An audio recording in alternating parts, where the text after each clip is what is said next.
There, this is a demonstration of a drip tool that I have developed for taking irrigation pressure readings in a drip system.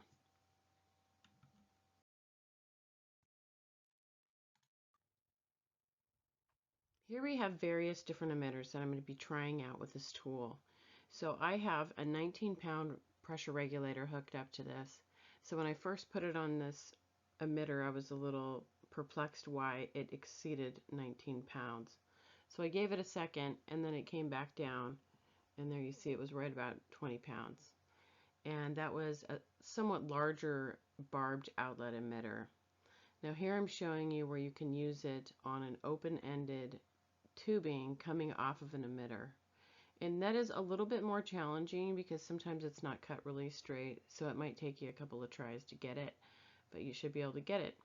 Now this one is a fan spectrum sprayer, and basically it's the type that you dial open to whatever various radius that you want it to be, and this is the way that you would check it. You just put it right on the top of the nozzle, and then I'm going to turn it off. Now this next one is a Netfilm barbed emitter. It's one of the smaller models, and you can see that it went right on there. Now this next one is one of the smallest barbed outlet emitters that they have. This is the Spot Vortex, and this is to show you that even though I just took it off of a larger one and popped it onto a smaller one, that it still was able to seal. Now this is a Netfilm Woodpecker emitter. It has a larger outlet on the emitter, and you can see that I was able to get the PSI rating. Now that's the older Agrifin PCP emitter, and this is a Woodpecker Junior emitter from Netfilm, and you can see that that one fit right over that also. That one's kind of a smaller barb. Now this is somewhat unique. This is an inline emitter tubing that has a hole on both sides. And so when you have an emitter tube with holes on both sides, you have to cover up one of those holes if you want to be able to test the outlet. So here I'm showing you that I have my finger over the outlet on the back of the tubing, and now I'm going to release my finger so you can see what happens, that it relieves all the pressure, and so you won't be able to read it that way. So if that happens to you, you might have to check and just see if there's an outlet on the other side. Same for this inline emitter tubing that's small. It has two openings for each emitter location. So you see I put my finger over the back hole, and then water came out a little bit faster on the other side. So I'll show you that that one works also. This one is an Untitled emitter with kind of a larger barb on it, and you can see I just kind of wrestled it on there to get it in place. And so this is a Toro flow gauge on the end. I just wanted to show you that it was stating the same PSI as I was gathering with my tool, and now that I'm opening it up, the pressure is going to drop because there's more water traveling through that pipe, and there will be less back pressure to collect now. So I'm going to go ahead and pop this back on and see what happens with more water running through there. You can see that the pressure has now dropped. And we'll try it on another one here, and that one also, you can see, has dropped down to about 10 psi. So now I want to show you that this tool is not a perfect tool to always find your problems, because if you have a big enough break, you're not going to have any back pressure at all. So hopefully, if you have a big enough break that you have it gushing out somewhere, you'll be able to actually go find it based on the fact that there should be some puddles and lots of sounds going on.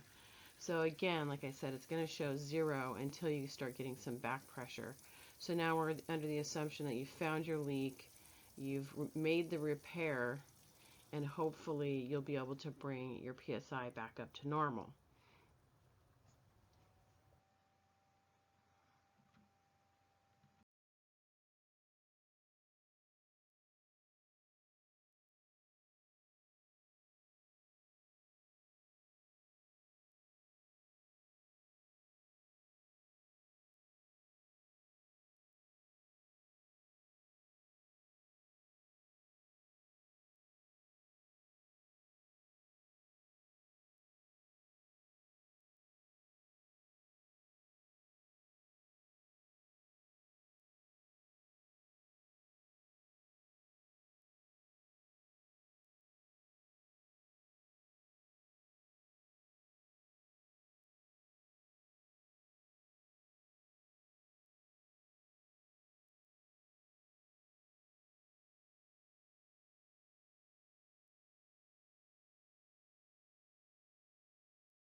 This is one of the first videos that I made on how to use the tool.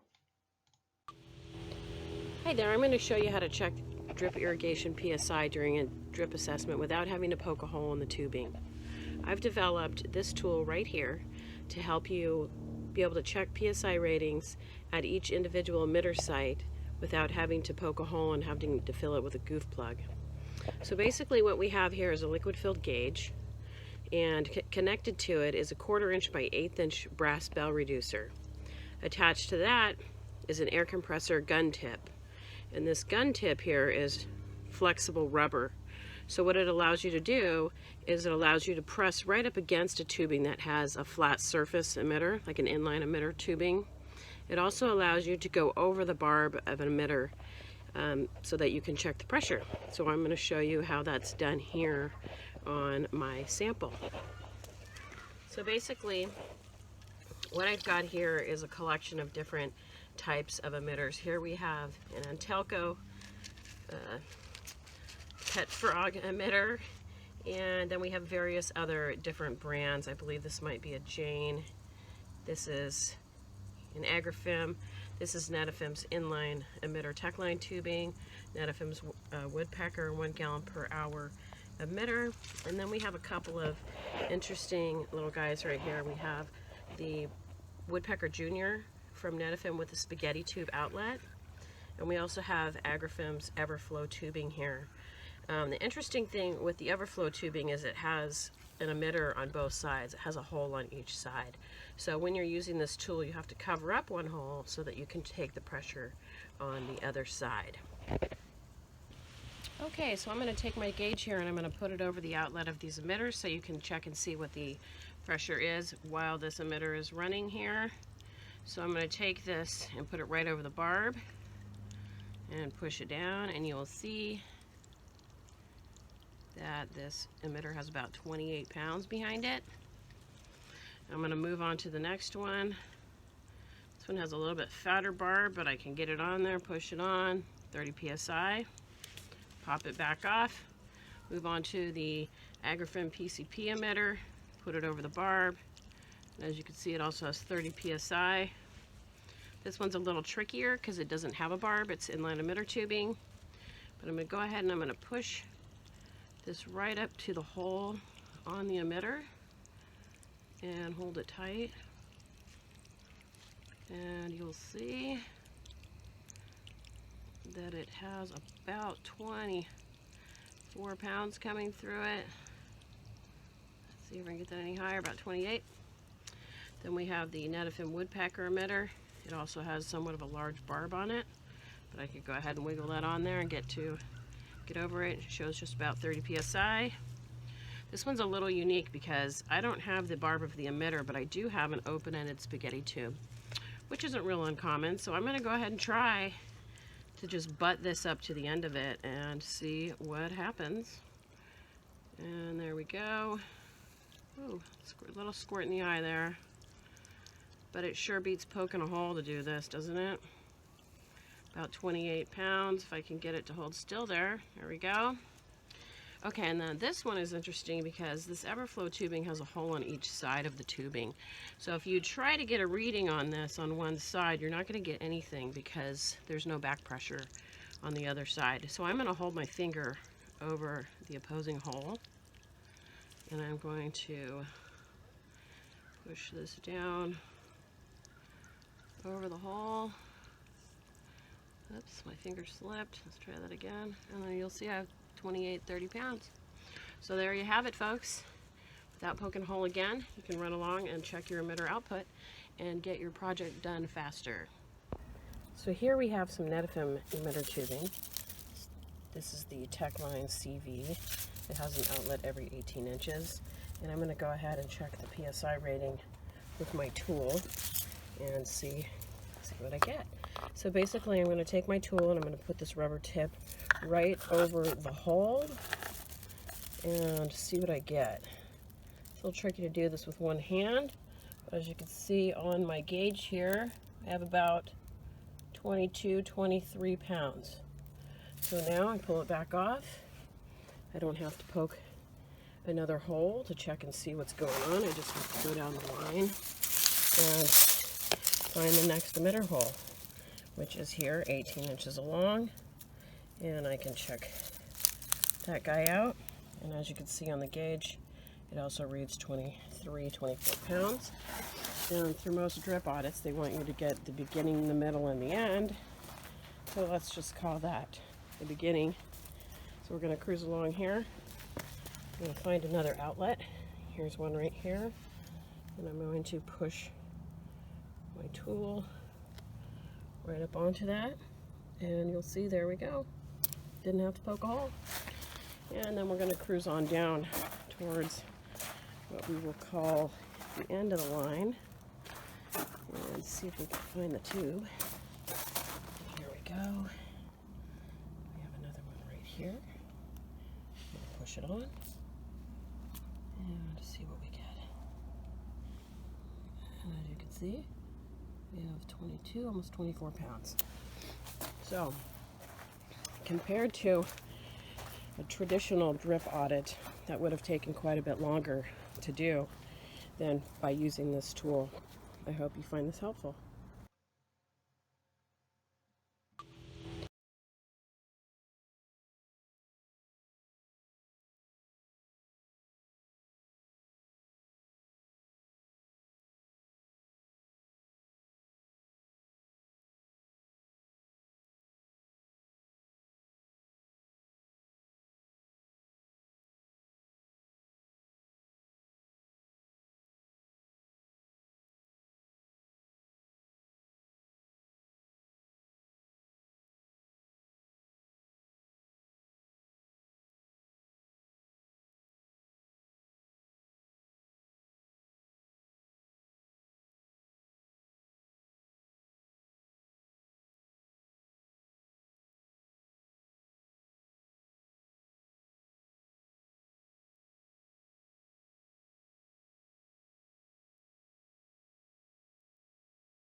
And here I have a blown up view of what these components look like when it's taken apart or before you put it together, just so that you can kind of see exactly how these pieces go together. So first of all, we have our gauge on top right here, and this is a 60-pound liquid filled gauge, and you can see in the bottom of the outlet or inlet, excuse me, of this gauge is pretty small. So you want to make sure that you use Teflon tape and not any kind of paste or dope, because you don't want anything to kind of break loose and possibly clog that or interfere with water movement into that gauge. And then this component right here is the brass bell reducer or reducing coupling, and it's a 1/4 inch female pipe thread on the side that goes to the gauge, and it's an 1/8 inch female pipe thread that goes to the rubber tip. So on this image on the left, you can see that this is a threaded male right here that would be going into there. And so you just throw a little tape on anything that's male and then put them together carefully with a wrench. And hand tight might do it, but if you try to use it and it's squirting water out of some of these places, then you'll need to put a wrench on it. And that's how you put that together. So here's, more of an explanation of all the different components, so you can just kind of remember that. But I did want to point out the reason why I'm using a 60 PSI gauge here is that if you're doing a drip system and you had a 30-pound gauge, let's say, and you had 40 PSI on the system, then that gauge is really useless because you really don't know what you ended up with. If this gauge was 100 PSI, then it's bigger than that. It's a higher rating than it needs to be. 60 PSI is still fairly easy to read because each one of these hash marks here is 2 PSI. So if you're in between this 20 and this 30 right here, then you know that you're going to be 25 PSI if you're directly in the middle of those two. The other thing is, if you exceed 60 PSI, then that's telling you something already. That means your system likely has too much pressure, or you're in a location that needs an inline regulator or some other reason. So 60 PSI seems to be good and do the trick for this particular type of application. So if you need help finding these parts, or if you don't want to make one yourself, then you can contact me and I can help you out and figure out where you can purchase one. Thanks for watching.